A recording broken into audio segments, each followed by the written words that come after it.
నమస్తే, welcome to Leo. మొత్తానికి సాక్షి channel close కాబోతుందా? వాళ్ళ అబద్ధాల రాతలు ఇంకా ఆగడం లేదా? కూటమి ప్రభుత్వం వచ్చిన తర్వాత ఇంకా చెలరేగిపోతున్నాయా?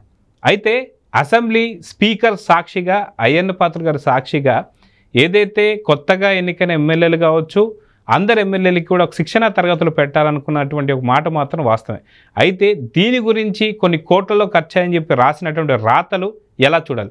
దీనిపైన అయ్యన్న పాత్ర గారు తీసుకోమన్న చర్యలు ఏంటి? అయితే దీని గురించి మనతో మాట్లాడడానికి పొలిటికల్ అనలిస్ట్ కట్టా కార్తిక్ గారు ఉన్నారు. వారిని అడిగి తెలుసుకుందాం. సార్ నమస్తే. నమస్తే అండి. కట్టా కార్తిక్ గారు, మనం చూసుకుంటే సాక్షి రాతల్లో పెద్ద వింతలేం కనిపించడంలా, కాకపోతే కూటమి ప్రభుత్వం వచ్చిన తర్వాత ఇంకా చెలరేగిపోతున్నాయని చెప్పి అనుకోవాలి. అయితే అయ్యన్న పాత్రుడు గారు అంటే ఒక స్పీకర్గా ఉన్నటువంటి వ్యక్తి పైన ఇలాంటి విమర్శలు చేయడం కావచ్చు, లేదా రోజు ఏదైతే చంద్రబాబు నాయుడు గారికి సంబంధించి కావచ్చు, లోకేష్ గారికి కావచ్చు, లేదా పవన్ కళ్యాణ్ గారు కావచ్చు, వీళ్ళ వార్తలు పదే పదే దుష్ప్రచారాలు కావచ్చు, లేకపోతే అబద్ధాలు కావచ్చు ప్రచారించడాన్ని ఎలా చూడాలంటారు? అంటే మోగించండ్రా బాణసంచ, కొట్టండ్రా మేళాలు అని చెప్పేసి సాక్షిలో ఒక వీడియో వైరల్ అయింది గతంలో. చాలా బాగా వైరల్ అయింది. అలానే ఇప్పుడు కూడా మనం కూడా అనాలి, కార్చండ్రా బాణసంచ, మోగించండ్రా మేళాలు అని చెప్పేసి.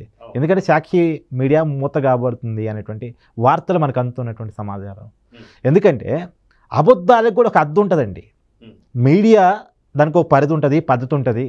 ఏది పడితే అది రాయకూడదు, ఏది పడితే అది మాట్లాడకూడదు అనేటువంటి ఉంటుంది ఒకటి. ఎందుకంటే మనం పర్మిటెడ్ అంటే ప్రత్యేకించి డిజిటల్ మీడియా కాదు కానీ శాటిలైట్ మీడియాకి అయితే చాలా లైసెన్సులు తీసుకున్నాక చాలా చూసిన తర్వాతే పర్మిషన్స్ ఇస్తారు. వాళ్ళకి చాలా పరిధులు ఉంటాయి.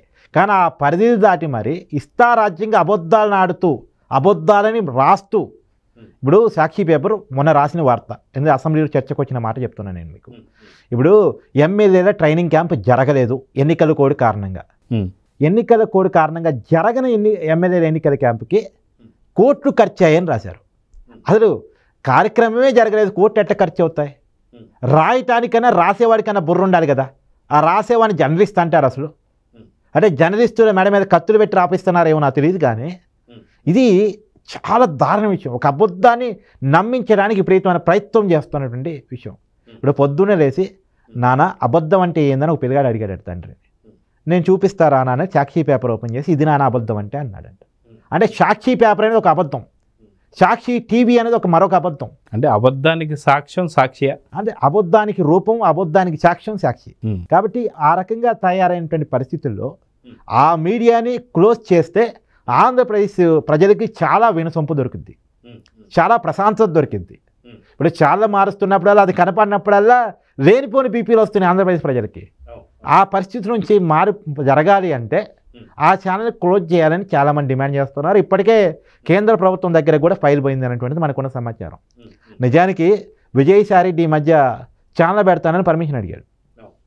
ఇప్పటికే సాక్షి మీడియా మీద ఉన్న కంప్లైంట్ చూసిన తర్వాత వాస్తవంగా ఆయన చెప్పిందంటే బీజేపీకి సపోర్ట్గా నేను నడుపుతాను, నాకు పర్మిషన్ ఇప్పించండి అని కేంద్ర సమాచార ప్రసార శాఖ మంత్రి దగ్గరికి వెళ్ళాడు విజయసాయిరెడ్డి. ఆయనకున్న సంబంధాలతోటి పార్టీకి రాజీనామా చేశాను, నాకు వైసీపీకి సంబంధం లేదు, మీకు సపోర్ట్గా నేను నడుపుతానని చెప్పేసి అన్నాడు. ఇప్పటికీ మీ సాక్షి మీడియా మీద ఉన్న కంప్లైంట్ చాలు, దండం పెడతాం, మీరు వెళ్ళిపోండి, ఇక్కడ మీకు పర్మిషన్ ఇవ్వలేమని చెప్పారట వాళ్ళు. తర్వాత ఈ సాక్షి మీడియా, మన తెలుగు మీడియా మీద ఉన్న కంప్లైంట్ చూసి ఆర్టీవీ రవిప్రకాష్ కూడా పర్మిషన్ ఇవ్వలేమని చెప్పేశారట, పక్క పోయి ఆడుకోమని చెప్పేశారట. అంటే ఈ పరిస్థితి చూసిన తర్వాత అంటే మనకు అర్థమవుతుంది ఏంది, సాక్షి మీడియా మీద ఉన్న కంప్లైంట్ చూసి కేంద్ర సమాచార ప్రసార శాఖ మంత్రి భయపడుతున్న మంత్రి, అంటే వాళ్ళే భయపడుతున్నారు. తెలుగులో ఇంకో కొత్త మీడియాకి పర్మిషన్ ఇవ్వాలంటే ఒక రకంగా అంటే మిగతా ఛానల్స్ మిగతా రాష్ట్రాల్లో మిగతా భాషల్లో పర్మిషన్ ఇవ్వడానికి లేని ఇబ్బందులు తెలుగు భాషలో ఒక ఛానల్కి పర్మిషన్ ఇవ్వాలంటే మాత్రం వస్తుంటాయి. ఎందుకంటే సాక్షి రేపుతున్న వివాదం అలాంటిది. కాబట్టి ఇప్పుడు అర్జెంటుగా దాన్ని మూసేస్తే రాష్ట్ర ప్రజలకు ప్రశాంతత దొరికిద్ది అనేటువంటి ఒక ఆలోచనకి ప్రభుత్వం వచ్చినట్టుగా మనకు ఆ సమాచారం అంతుంది. అదిగాక ఇప్పుడు ఇందాక మన అసెంబ్లీ జరిగిన చర్చలో కూడా సభా హక్కుల కమిటీకి దాన్ని రిపోర్ట్ చేశారు. సభా హక్కుల కమిటీ తీసుకునే నిర్ణయం ఫైనల్ అవుతుంది. సభా హక్కుల కమిటీ కనుక ఈ ఛానల్ మూవ్ చేయాలని చెప్పేసి అసెంబ్లీ తరపున తీర్మానం చేసి కేంద్ర ప్రభుత్వానికి పంపితే అది ఇంకెక్కువ సీరియస్నెస్ కూడా ఉండే అవకాశం ఉంటుంది. అయితే గతంలో కూడా మనం చూసాం, ఏదంటే కూటమి మధ్య చీలికలు రావడానికి ప్రతిరోజు కొన్ని వందల వార్తలు రాస్తున్నట్టుంది సాక్షి పత్రిక కావచ్చు, సాక్షి ఛానల్ కావచ్చు. అయితే మొన్న మధ్య ఒక వార్త జరిగింది. ఏంటి అంటే తండ్రిని వ్యతిరేకించి నాకు డిప్యూటీ సీఎం ఇస్తావా ఇవ్వవా అంటున్నటువంటి ఒక నారా లోకేష్, అదొకటి కావచ్చు. లేదా చంద్రబాబు నాయుడు గారు ఫోన్ చేస్తుంటే పవన్ కళ్యాణ్ ఫోన్ లిఫ్ట్ చేయకుండా నాకు ఇంకా కూటమితో సంబంధం లేదు, నేను ప్రత్యేక కుంపటి పెట్టబోతున్నా అని చెప్పి పవన్ కళ్యాణ్ అన్నట్టు కొన్ని వార్తలు. సో ఇలాంటి ఎన్నో వార్తలు కూటమి చిలుస్తానికి రాస్తూ వస్తున్నారు. సో దీనన్నిటిని ఎలా చూడాలంటారు? అంటే ఇందాక చెప్పినట్టే అబద్ధాలను పదే పదే పదే పదే వల్లిస్తూ ఒక అబద్ధాన్ని 100 సార్లు చెప్పడం ద్వారా నమ్మించి వచ్చేయమనే ప్రయత్నం. ఇప్పుడు సాక్షి పేపర్ అయితే మరీ ఎలా తయారైందంటే అండి, ఇంతకుముందు డబ్బులు ఇచ్చి పేపర్ కొనుక్కోవాల్సిన పరిస్థితి ఉంది. ఇప్పుడు ఫ్రీగా పంచి పెడుతున్నారు. ఆ వార్త అట్టనే చదువుతారేమోనని చెప్పేసి డబ్బులు ఇచ్చి కొనేవాడు ఎవడు లేక ఫ్రీగా పంచి పెడుతున్నారు. అంటే వైసీపీ అధికారంలో ఉన్నప్పుడే వాలంటీర్లతో బలవంతంగా కొనిచ్చారు, గ్రామ సచివాలయం సిబ్బందితో బలవంతంగా కొనిచ్చారు. మీరు కొంటేనే మీ ఉద్యోగం అన్నారు, కానీ తప్పని పరిస్థితులు వాళ్ళు కొన్నారు.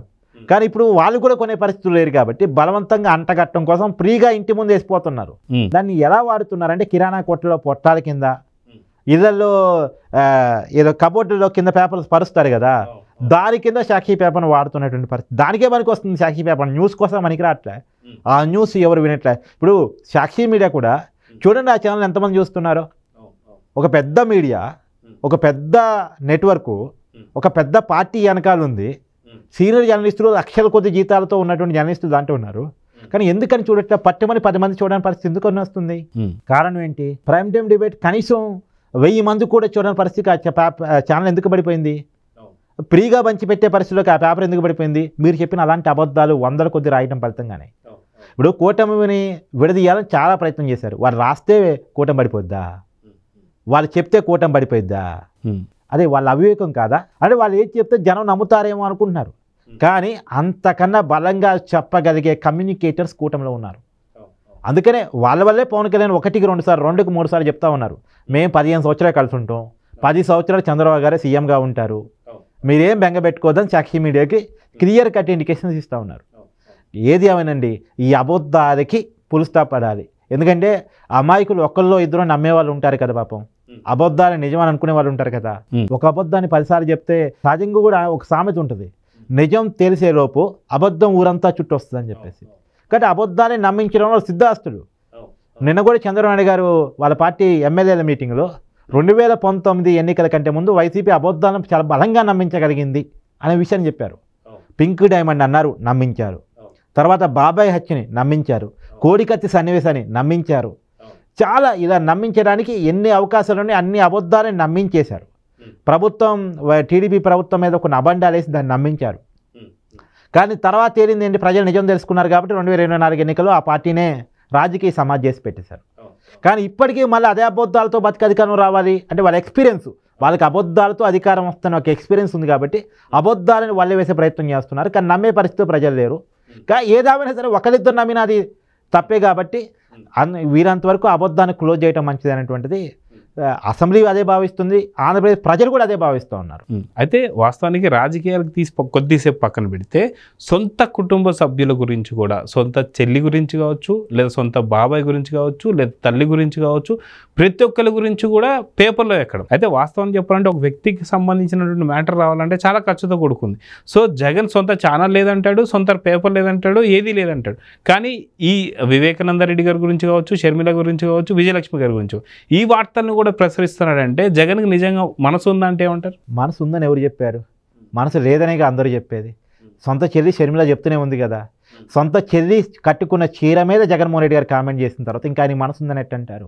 అమ్మకి అన్నం పెట్టలేక ఇంట్లో నుంచి తోసేసిన వాడికి మనసు ఉందని ఎట్టంటారు? 2010లో రాజశేఖర రెడ్డి గారు చనిపోయిన తర్వాత అమ్మ సెంటిమెంట్ కోసం కావాల్సి వచ్చింది, చెల్లి సెంటిమెంట్ కోసం కావాల్సి వచ్చింది.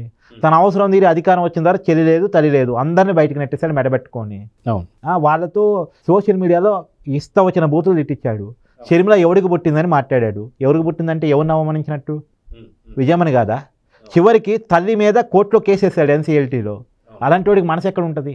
అలాంటి వాడు సాక్షి పేపర్లో, సాక్షి మీడియాలో వార్త రాపిడు అనుకోవటం అవివేకం. రాపిస్తాడు, వాళ్ళ క్యారెక్టర్ అది, వాళ్ళ నేచరే అది.